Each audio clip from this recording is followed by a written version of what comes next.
Le Lévitique, chapitre 4. L'Éternel parla à Moïse et dit, « Parle aux enfants d'Israël et dis, lorsque quelqu'un péchera involontairement contre l'un des commandements de l'Éternel en faisant des choses qui ne doivent point se faire, si c'est le sacrificateur ayant reçu l'onction qui a péché et a rendu par là le peuple coupable, il offrira à l'Éternel pour le péché qu'il a commis un jeune taureau sans défaut en sacrifice d'expiation. Il amènera le taureau à l'entrée de la tente d'assignation devant l'Éternel, et il posera sa main sur la tête du taureau, qu'il égorgera devant l'Éternel. Le sacrificateur ayant reçu l'onction prendra du sang du taureau et l'apportera dans la tente d'assignation. Il trempera son doigt dans le sang, et il en fera 7 fois l'aspersion devant l'Éternel, en face du voile du sanctuaire.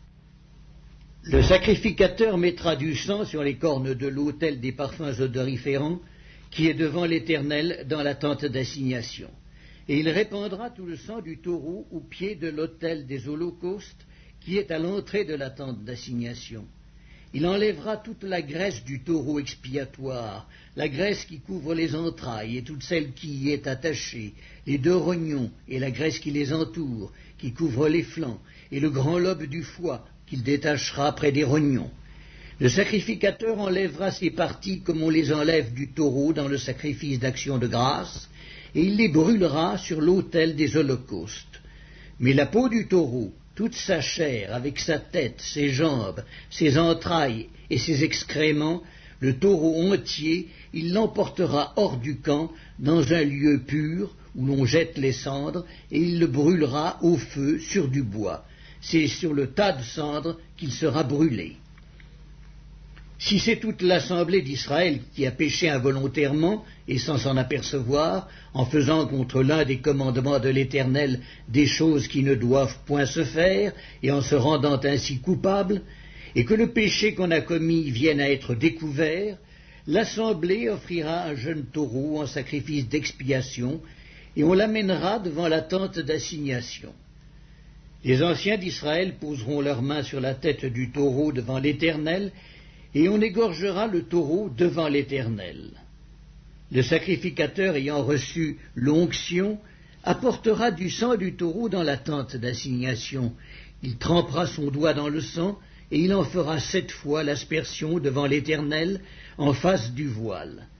Il mettra du sang sur les cornes de l'autel qui est devant l'Éternel dans la tente d'assignation, et il répandra tout le sang au pied de l'autel des holocaustes qui est à l'entrée de la tente d'assignation. Il enlèvera toute la graisse du taureau et il la brûlera sur l'autel. Il fera de ce taureau comme du taureau expiatoire, il fera de même. C'est ainsi que le sacrificateur fera pour eux l'expiation et il leur sera pardonné. Il emportera le taureau hors du camp et il le brûlera comme le premier taureau. C'est un sacrifice d'expiation pour l'assemblée. Si c'est un chef qui a péché en faisant involontairement contre l'un des commandements de l'Éternel son Dieu des choses qui ne doivent point se faire, et en se rendant ainsi coupable, et qu'il vienne à découvrir le péché qu'il a commis, il offrira en sacrifice un bouc mâle sans défaut. Il posera sa main sur la tête du bouc, qu'il égorgera dans le lieu où l'on égorge les holocaustes devant l'Éternel. C'est un sacrifice d'expiation. Le sacrificateur prendra avec son doigt du sang de la victime expiatoire, il en mettra sur les cornes de l'autel des holocaustes, et il répandra le sang au pied de l'autel des holocaustes. Il brûlera toute la graisse sur l'autel, comme la graisse du sacrifice d'action de grâce. C'est ainsi que le sacrificateur fera pour ce chef l'expiation de son péché, et il lui sera pardonné. Si c'est quelqu'un du peuple qui a péché involontairement, en faisant contre l'un des commandements de l'Éternel des choses qui ne doivent point se faire, et en se rendant ainsi coupable, et qu'il vienne à découvrir le péché qu'il a commis, il offrira en sacrifice une chèvre, une femelle sans défaut, pour le péché qu'il a commis. Il posera sa main sur la tête de la victime expiatoire, il l'égorgera dans le lieu où l'on égorge les holocaustes. Le sacrificateur prendra avec son doigt du sang de la victime, il en mettra sur les cornes de l'autel des holocaustes, et il répandra tout le sang au pied de l'autel. Le sacrificateur ôtera toute la graisse comme on ôte la graisse du sacrifice d'action de grâce, et il la brûlera sur l'autel, et elle sera d'une agréable odeur à l'Éternel. C'est ainsi que le sacrificateur fera pour cet homme l'expiation, et il lui sera pardonné. S'il offre un agneau en sacrifice d'expiation, il offrira une femelle sans défaut. Il posera sa main sur la tête de la victime, qu'il égorgera en sacrifice d'expiation dans le lieu où l'on égorge les holocaustes. Le sacrificateur prendra avec son doigt du sang de la victime, il en mettra sur les cornes de l'autel des holocaustes, et il répandra tout le sang au pied de l'autel. Le sacrificateur ôtera toute la graisse, comme on ôte la graisse de l'agneau dans le sacrifice d'action de grâce, et il la brûlera sur l'autel comme un sacrifice consumé par le feu devant l'Éternel. C'est ainsi que le sacrificateur fera pour cet homme l'expiation du péché qu'il a commis, et il lui sera pardonné. Le Lévitique, chapitre 5. Lorsque quelqu'un, après avoir été mis sous serment comme témoin, péchera en ne déclarant pas ce qu'il a vu ou ce qu'il sait, il restera chargé de sa faute.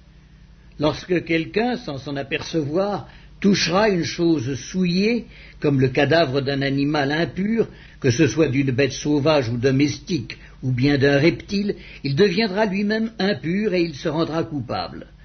Lorsque, sans y prendre garde, il touchera une souillure humaine quelconque, et qu'il s'en aperçoive plus tard, il en sera coupable.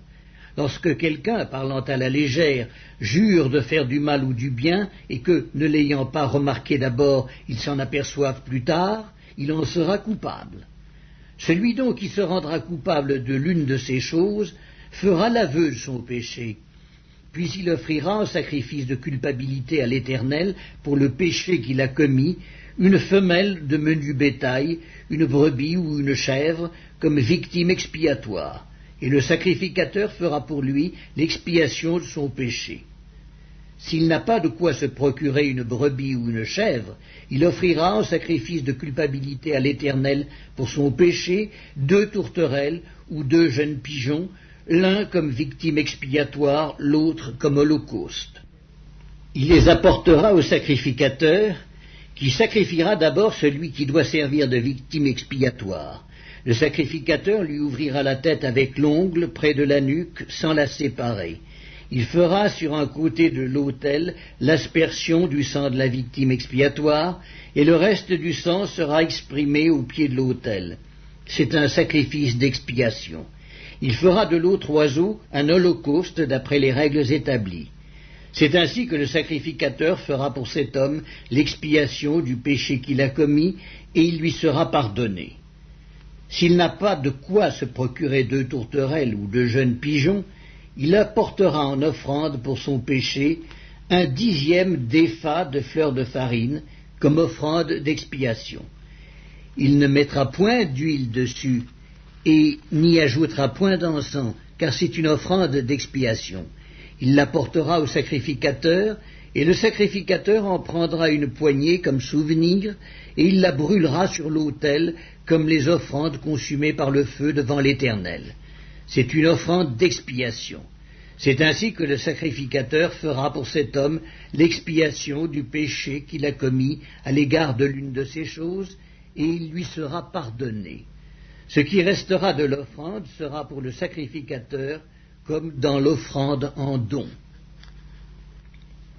L'Éternel parla à Moïse et dit : Lorsque quelqu'un commettra une infidélité et péchera involontairement à l'égard des choses consacrées à l'Éternel, il offrira en sacrifice de culpabilité à l'Éternel pour son péché un bélier sans défaut, pris du troupeau, d'après ton estimation, en sicles d'argent, selon le sicle du sanctuaire.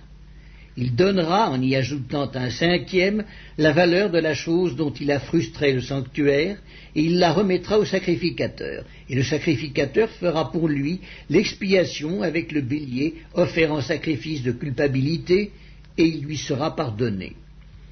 Lorsque quelqu'un péchera en faisant sans le savoir contre l'un des commandements de l'Éternel des choses qui ne doivent point se faire, il se rendra coupable et sera chargé de sa faute.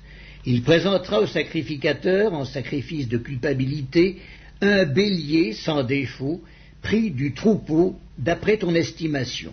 Et le sacrificateur fera pour lui l'expiation de la faute qu'il a commise sans le savoir, et il lui sera pardonné. C'est un sacrifice de culpabilité. Cet homme s'était rendu coupable envers l'Éternel.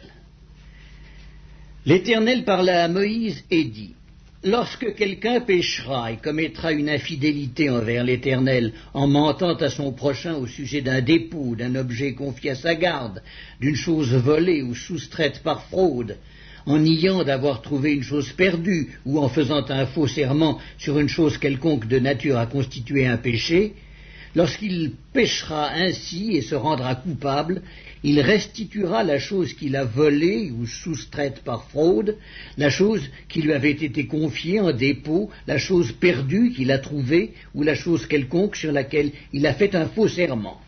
Il la restituera en son entier, y ajoutera 1/5 et la remettra à son propriétaire le jour même où il offrira son sacrifice de culpabilité. Il présentera au sacrificateur en sacrifice de culpabilité à l'Éternel pour son péché un bélier sans défaut, pris du troupeau d'après ton estimation. Et le sacrificateur fera pour lui l'expiation devant l'Éternel, et il lui sera pardonné, quelle que soit la faute dont il se sera rendu coupable. Le Lévitique, chapitre 6.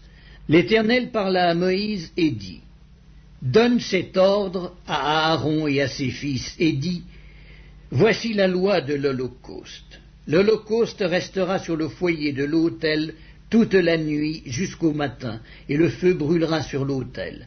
Le sacrificateur revêtira sa tunique de lin et mettra des caleçons sur sa chair. Il enlèvera la cendre faite par le feu qui aura consumé l'Holocauste sur l'autel, et il la déposera près de l'autel. Puis il quittera ses vêtements et en mettra d'autres pour porter la cendre hors du camp dans un lieu pur. Le feu brûlera sur l'autel, il ne s'éteindra point. Chaque matin, le sacrificateur y allumera du bois, arrangera l'Holocauste et brûlera la graisse des sacrifices d'action de grâce. Le feu brûlera continuellement sur l'autel et il ne s'éteindra point. Voici la loi de l'offrande. Les fils d'Aaron la présenteront devant l'Éternel devant l'autel. Le sacrificateur prélèvera une poignée de la fleur de farine et de l'huile, avec tout l'encens ajouté à l'offrande, et il brûlera cela sur l'autel comme souvenir d'une agréable odeur à l'Éternel. Aaron et ses fils mangeront ce qui restera de l'offrande. Ils le mangeront sans levain, dans un lieu saint, dans le parvis de la tente d'assignation. On ne le cuira pas avec du levain, c'est la part que je leur ai donnée de mes offrandes consumées par le feu. C'est une chose très sainte, comme le sacrifice d'expiation et comme le sacrifice de culpabilité. Tout mâle d'entre les enfants d'Aaron en mangera. C'est une loi perpétuelle pour vos descendants au sujet des offrandes consumées par le feu devant l'Éternel. Quiconque y touchera sera sanctifié. L'Éternel parla à Moïse et dit, « Voici l'offrande qu'Aaron et ses fils feront à l'Éternel le jour où ils recevront l'onction. 1/10 d'épha de fleur de farine comme offrande perpétuelle, moitié le matin et moitié le soir. Elle sera préparée à la poêle avec de l'huile et tu la porteras frite. Tu la présenteras aussi cuite et en morceaux et comme une offrande d'une agréable odeur à l'Éternel. Le sacrificateur qui, parmi les fils d'Aaron, sera oint pour lui succéder, fera aussi cette offrande. C'est une loi perpétuelle devant l'Éternel. Elle sera brûlée en entier. Toute offrande d'un sacrificateur sera brûlée en entier. Elle ne sera point mangée. L'Éternel parla à Moïse et dit, « Parle à Aaron et à ses fils et dis, voici la loi du sacrifice d'expiation. C'est dans le lieu où l'on égorge l'Holocauste que sera égorgée devant l'Éternel la victime pour le sacrifice d'expiation. C'est une chose très sainte. Le sacrificateur qui offrira la victime expiatoire la mangera. Elle sera mangée dans un lieu saint, dans le parvis de la tente d'assignation. Quiconque en touchera la chair sera sanctifié. S'il en rejaillit du sang sur un vêtement, la place sur laquelle il aura rejailli sera lavée dans un lieu saint. Le vase de terre dans lequel elle aura cuit sera brisé. Si c'est dans un vase d'airain qu'elle a cuit, il sera nettoyé et lavé dans l'eau. Tout mâle parmi les sacrificateurs en mangera, c'est une chose très sainte. Mais on ne mangera aucune victime expiatoire dont on apportera du sang dans la tente d'assignation pour faire l'expiation dans le sanctuaire. Elle sera brûlée au feu.